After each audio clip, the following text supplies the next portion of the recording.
ಮೊದಲನೇದಾಗಿ ವಿದ್ಯಾರ್ಥಿಗಳ ವಿಚಾರಕ್ಕೆ ಬರುವಂಥದ್ದಾದರೆ, ವಿದ್ಯಾರ್ಥಿಗಳಿಗೆ ಈ ತಿಂಗಳು ಸಾಕಷ್ಟು ಅಡೆತಡೆಗಳು ಉಂಟಾಗಬಹುದು. ಇದಲ್ಲದೆ ನಿಮ್ಮ ಅಧ್ಯಯನದಲ್ಲಿ ಸಹಿತ ನಿಮಗೆ ಆಸಕ್ತಿಯ ಕೊರತೆ ಉಂಟಾಗಬಹುದು. ಇದು ನಿಮ್ಮ ವಿದ್ಯಾಭ್ಯಾಸದಲ್ಲಿ ಹೆಚ್ಚು ತೊಂದರೆಯನ್ನು ಉಂಟು ಮಾಡಬಹುದು. ವಿದ್ಯಾರ್ಥಿಗಳು ಆದಷ್ಟು ಈ ತಿಂಗಳು ತಾಳ್ಮೆಯಿಂದಿರುವಂಥದ್ದು ಉತ್ತಮವಾಗಿರುತ್ತೆ. ಇದಲ್ಲದೆ ನಿರೀಕ್ಷಿತ ಫಲಿತಾಂಶವನ್ನು ಪಡಿಬೇಕಂತ ಹೇಳಿದರೆ ನೀವು ಹೆಚ್ಚಿನ ಶ್ರಮವನ್ನು ಹಾಕಬೇಕಾದಂತಹ ಅವಶ್ಯಕತೆ ಬರಬಹುದು. ತಾಂತ್ರಿಕ ವರ್ಗದಲ್ಲಿ ವಿದ್ಯಾಭ್ಯಾಸ ಮಾಡ್ತಾ ಇರುವಂತಹ ವಿದ್ಯಾರ್ಥಿಗಳಿಗೆ ಈ ತಿಂಗಳು ಸ್ವಲ್ಪ ಕಷ್ಟ ಉಂಟಾಗ್ಬೋದು. ಇನ್ನು ಪರೀಕ್ಷೆಯ ನಿರೀಕ್ಷೆಯಲ್ಲಿರುವಂತಹ ವಿದ್ಯಾರ್ಥಿಗಳಿಗೆ ಒತ್ತಡ ಹೆಚ್ಚಾಗಲಿದೆ. ಕಠಿಣ ಪರಿಶ್ರಮದಿಂದ ಸ್ಪರ್ಧಾತ್ಮಕ ಪರೀಕ್ಷೆಗಳಲ್ಲಿ ಉತ್ತಮ ಅಂಕವನ್ನು ಪಡೆಯುವಂತಹ ಸಾಧ್ಯತೆಗಳಿವೆ. ಆದರೆ ಸ್ಮರಣಾಶಕ್ತಿಯನ್ನು ವೃದ್ಧಿಸುವಂತಹ ಅಭ್ಯಾಸಗಳನ್ನು ನೀವು ರೂಢಿ ಮಾಡ್ಕೊಬೇಕು. ಕ್ರೀಡೆಯಲ್ಲಿ ತೊಡಗಿರುವಂತಹ ವಿದ್ಯಾರ್ಥಿಗಳಿಗೆ ಈ ತಿಂಗಳು ಅತ್ಯುತ್ತಮವಾದಂತಹ ಫಲ ದೊರೆಯಲಿದೆ. ಒಟ್ಟಾರೆಯಾಗಿ ಈ ತಿಂಗಳು ವಿದ್ಯಾರ್ಥಿಗಳಿಗೆ ಮಿಶ್ರ ಫಲ ಅಂತಲೇ ಹೇಳ್ಬೋದು. ಇನ್ನು ಕುಟುಂಬ ವಿಚಾರಕ್ಕೆ ಬರುವಂಥದ್ದಾದರೆ, ಈ ತಿಂಗಳು ನಿಮ್ಮ ವೈವಾಹಿಕ ಜೀವನದಲ್ಲಿ ಸ್ಥಿತಿಗತಿಗಳು ಉತ್ತಮವಾಗಿರುತ್ತೆ ಅಂತ ಹೇಳ್ಬೋದು. ಇದಲ್ಲದೆ ಸಂಗಾತಿಯೊಂದಿಗೆ ಯಾವುದೇ ರೀತಿಯಾದಂತಹ ಗೊಂದಲಗಳು ಈ ತಿಂಗಳು ಉಂಟಾಗೋದಿಲ್ಲ ಅಂತ ಹೇಳ್ಬೋದು. ಆದರೆ ಹಣಕಾಸಿನ ವಿಚಾರದಲ್ಲಿ ನಿಮ್ಮ ಕುಟುಂಬ ಅಥವಾ ನಿಮ್ಮ ಸಂಗಾತಿಯೊಂದಿಗೆ ಸ್ವಲ್ಪ ವಾದ ವಿವಾದಗಳು ಬೆಳೆಯಬಹುದು. ಆದ್ದರಿಂದ ಹಣದ ವಿಚಾರದಲ್ಲಿ ಸ್ವಲ್ಪ ಗಮನವನ್ನು ಕೊಡುವಂಥದ್ದು ಉತ್ತಮವಾಗಿರುತ್ತೆ. ಇದಲ್ಲದೆ ನಿಮ್ಮ ಮಾತಿನ ಮೇಲೂ ಸಹಿತ ನೀವು ನಿಗಾ ಇಡುವಂಥದ್ದು ಉತ್ತಮವಾಗಿರುತ್ತೆ. 3ನೇ ವಾರದಿಂದ ಕುಟುಂಬಕ್ಕೆ ಸಂಬಂಧಿಸಿದಂತಹ ವಿಷಯಗಳಲ್ಲಿ ನಿಮಗೆ ಉತ್ತಮವಾದಂತಹ ಸಮಯವಿರುತ್ತೆ ಅಂತ ಹೇಳ್ಬೋದು. ಪೋಷಕರ ಆಶೀರ್ವಾದ ವ್ಯವಹಾರಗಳಿಗೆ ಅದ್ಭುತವಾದಂತಹ ಲಾಭವನ್ನು ನಿಮಗೆ ತಂದುಕೊಡುತ್ತೆ ಅಂತ ಹೇಳ್ಬೋದು. ಮಕ್ಕಳ ಆರೋಗ್ಯದ ಬಗ್ಗೆ ನಿಗಾ ವಹಿಸುವಂಥದ್ದು ಉತ್ತಮವಾಗಿರುತ್ತೆ. ಇನ್ನು ಸಂತಾನದ ಅಪೇಕ್ಷೆಯಲ್ಲಿರುವಂಥವರಿಗೆ ಈ ತಿಂಗಳು ಸಿಹಿ ಸುದ್ದಿ ಸಿಗುವಂತಹ ಸಾಧ್ಯತೆಗಳು ಹೆಚ್ಚಿದೆ. ಕುಟುಂಬ ಸದಸ್ಯರಿಂದ ಈ ತಿಂಗಳು ನಿಮಗೆ ಉತ್ತಮವಾದಂತಹ ಬೆಂಬಲವು ಸಹಿತ ಸಿಗುತ್ತೆ ಅಂತ ಹೇಳ್ಬೋದು. ಒಟ್ಟಾರೆಯಾಗಿ ಕುಟುಂಬ ವಿಚಾರದಲ್ಲಿ ಈ ತಿಂಗಳು ನಿಮಗೆ ಅತ್ಯುತ್ತಮವಾಗಿದೆ ಅಂತಲೇ ಹೇಳ್ಬೋದು. ಇನ್ನು ಆರೋಗ್ಯ ವಿಚಾರಕ್ಕೆ ಬರುವಂಥದ್ದಾದರೆ, ಆರೋಗ್ಯ ವಿಚಾರದಲ್ಲಿ ವ್ಯವಹಾರ ಅಥವಾ ಉದ್ಯೋಗದ ಸಲುವಾಗಿ ನೀವು ಈ ತಿಂಗಳು ದೂರದ ಊರುಗಳಿಗೆ ಪ್ರವಾಸ ಮಾಡುವಂತಹ ಸಾಧ್ಯತೆಗಳು ಹೆಚ್ಚಾಗಬಹುದು.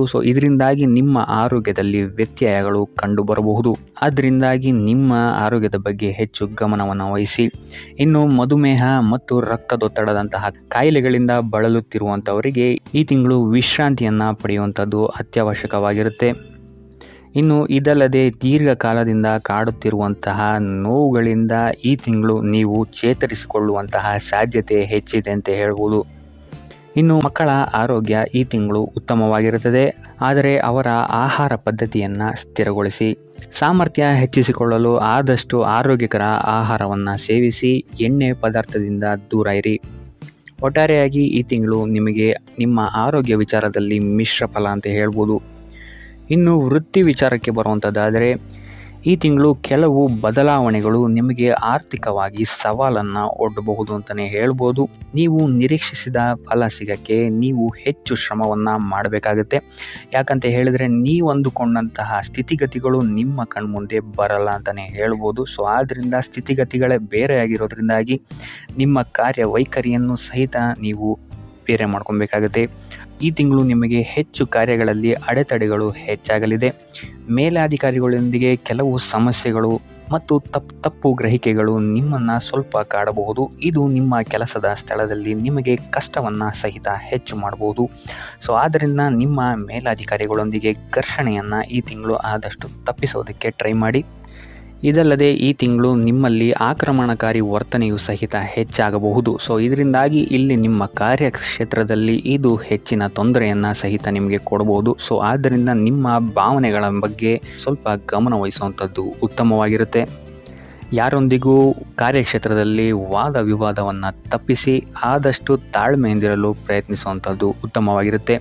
ಇದಲ್ಲದೆ ಖಿನ್ನತೆಯು ಸಹಿತ ನಿಮಗೆ ಸ್ವಲ್ಪ ಕಾಡಬಹುದು. ಈ ತಿಂಗಳು ಆದಷ್ಟು ನೀವು ನಿಮ್ಮ ಸಮಯಕ್ಕಾಗಿ ಕಾಯುವಂಥದ್ದು ಉತ್ತಮವಾಗಿರುತ್ತದೆ. ಆದ್ದರಿಂದ ಒಟ್ಟಾರೆಯಾಗಿ ಕಾರ್ಯಕ್ಷೇತ್ರದಲ್ಲಿ ನಿಮಗೆ ಈ ತಿಂಗಳು ಸಾಮಾನ್ಯ ಫಲ ಅಂತ ಹೇಳ್ಬೋದು. ಇನ್ನು ಹಣಕಾಸಿನ ವಿಚಾರಕ್ಕೆ ಬರುವಂಥದ್ದಾದರೆ, ಹಣಕಾಸಿನ ವಿಚಾರದಲ್ಲಿ ಈ ತಿಂಗಳು ನಿಮ್ಮ ಬೆಳವಣಿಗೆ ನಿಧಾನಗತಿಯಲ್ಲಿ ಸಾಗುತ್ತೆ ಅಂತ ಹೇಳ್ಬೋದು. ಹೂಡಿಕೆಗಳು ಮತ್ತು ಹೊಸ ಉದ್ಯಮವನ್ನು ಪ್ರಾರಂಭಿಸುವಂಥವರು ಆದಷ್ಟು ಎಚ್ಚರಿಕೆಯನ್ನು ವಹಿಸಬೇಕಾಗತ್ತೆ. ತಜ್ಞರ ಸಲಹೆ ಸಹಕಾರವನ್ನು ಪಡೆಯುವಂಥದ್ದು ಸಹಿತ ನಿಮಗಿಲ್ಲಿ ಉಪಯೋಗಕರವಾಗಿರುತ್ತದೆ. ಈ ತಿಂಗಳು ಹಣಕಾಸಿನ ಏರಿಳಿತ ಅತಿ ಹೆಚ್ಚಾಗುತ್ತೆ ಅಂತಲೇ ಹೇಳ್ಬೋದು. ಸೊ ಇದು ನಿಮಗೆ ಸ್ವಲ್ಪ ತೊಂದರೆಯನ್ನು ಉಂಟು ಮಾಡಬಹುದು. ಆದರೆ 3ನೇ ವಾರದ ನಂತರ ನಿಮ್ಮ ಆರ್ಥಿಕ ಸ್ಥಿತಿ ಸ್ಥಿರವಾಗುತ್ತೆ ಅಂತಲೇ ಹೇಳ್ಬೋದು. ಸೊ ಇದರಿಂದಾಗಿ ಇಲ್ಲಿ ನಿಮಗೆ ಕೆಲವೊಂದು ಕೆಲಸಗಳು ಕೈಗೂಡುತ್ತೆ ಅಂತಲೇ ಹೇಳ್ಬೋದು. ಸೊ ಭಾಗ್ಯದ ಸಹಕಾರ ನಿಮಗೆ ಇಲ್ಲಿ 3ನೇ ವಾರದ ನಂತರ ಸಿಗುತ್ತೆ ಅಂತಲೇ ಹೇಳ್ಬೋದು. ಸೊ ಭವಿಷ್ಯದ ಏಳಿಗೆಗಾಗಿ ಹಣವನ್ನು ಸೇವ್ ಮಾಡುವಂಥದ್ದು ಉತ್ತಮವಾಗಿರುತ್ತೆ. ಯಾಕಂತ ಹೇಳಿದರೆ ನೀವು ಎಷ್ಟು ಹಣವನ್ನು ಸಂಪಾದಿಸ್ತೀರಾ ಅಷ್ಟೇ ಖರ್ಚು ಸಹಿತ ನಿಮಗಿಲ್ಲಿ ಉತ್ಪತ್ತಿ ಆಗುತ್ತೆ ಅಂತಲೇ ಹೇಳ್ಬೋದು. ಸೊ ಆದ್ದರಿಂದ ನಿಮ್ಮ ಹಣದ ಖರ್ಚಿನ ಬಗ್ಗೆ ಹೆಚ್ಚು ಗಮನವನ್ನು ಇಡಿ. ಇದಲ್ಲದೆ ಯಾವುದೇ ಯೋಜನೆ ಇಲ್ಲದೆ ಹೂಡಿಕೆಗಳನ್ನು ಮಾಡಬೇಡಿ. ಹಣದ ಒಳಹರಿವು ಹೆಚ್ಚಾಗಿದ್ರೂ ಸಹಿತ ನಿಮ್ಮ ಖರ್ಚಿಗೂ ಸಹಿತ ಇದು ದಾರಿ ಮಾಡಿಕೊಡುತ್ತೆ ಅಂತಲೇ ಹೇಳ್ಬೋದು.